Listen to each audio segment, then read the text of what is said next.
indicated before that the intent to give accounts for personal excellence, team excellence, leadership excellence, and organizational excellence. And when we examine what this issue of the intent to give means for an individual, then this is not about being nice, it's about being appropriate. So for example, what does giving mean for this man if a hungry child asks him for food? And clearly that would mean to give the child food, and that would require generosity from this man. Alternatively, let's assume that he sees a lady being robbed of her handbag by a thug. What does giving mean in this instance? Surely it's to beat up the thug, which would require courage on his behalf. Now, if we say that giving is about acting either consistently with the courage or the generosity that's in a sense operative in the situation that you're in, then taking has to mean getting your logic wrong. So what I mean by this is if he slaps the child for asking him for food, he's not being courageous, he's being selfish. Or if he takes the bag from the lady and he gives it to the thug, he's not being generous, he's being cowardly. Which means that this intent to give is really, it's not just about giving away the goodies and being nice. It is about genuinely doing what the situation requires of you. And there's a test involved in this. We call the test the sincerity test.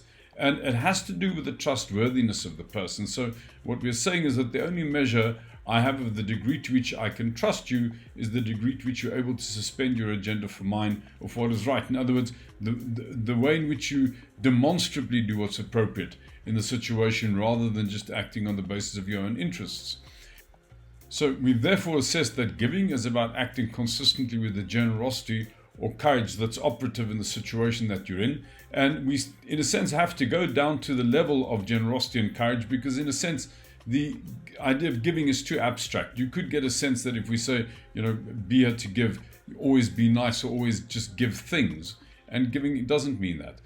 Now, just like giving is in a sense too abstract and you need to take it a level down to talk about generosity and courage, so too the issues of generosity and courage are in a sense too abstract. They don't actually help us to work out how we should behave in a situation. And I'd like to give you a further example.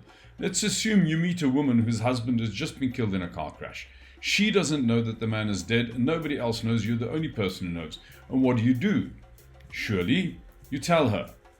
Now, what does that require of you? Well, it requires courage from you, clearly. This is not an easy interaction. But, is this going to be the same kind of courage that you would have evidenced with the thug in the park? I mean, are you going to beat the woman across the head while you're telling her husband is dead? And that's clearly not appropriate. So there's a level missing between this level of generosity and courage and what you actually do. Courage doesn't always mean confrontation. Generosity doesn't always mean sweetness. You can speak sensibly in English of the generosity of the surgeon's knife. So what's missing between the level of generosity and courage is something that you could call values. In this particular case, it's the value of honesty, which requires you to be courageous. And in a sense, particularly in a leadership position, you stretched if you only stick with the generosity and courage level. You need to understand what the values are that are operative, that are primarily operative in a leadership role.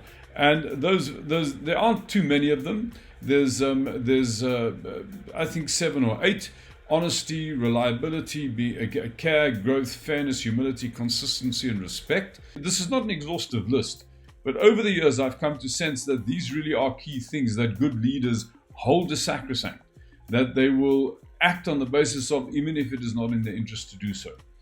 And what they actually mean individually, honesty, for example, to be honest means to tell the truth, particularly in situations where it is not in your interest to do so.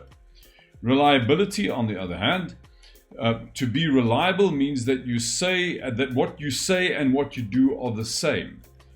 Care, to care is to provide what is necessary to promote the well-being of someone or something. Growth, basically, is very simple: make yourself replaceable. Fairness, now this is a bit more wordy: to deal with matters of accountability justly, only holding those accountable who should be held accountable, and punishing and rewarding people appropriately. Humility, Humility is to grant significance to the other in every interaction that you have with somebody else. Consistency basically is to be consistent, is to be appropriate in every situation, irrespective of what would be expedient or convenient for you to do.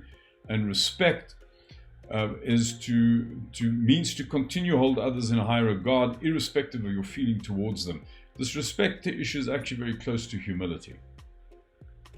Thank you very much.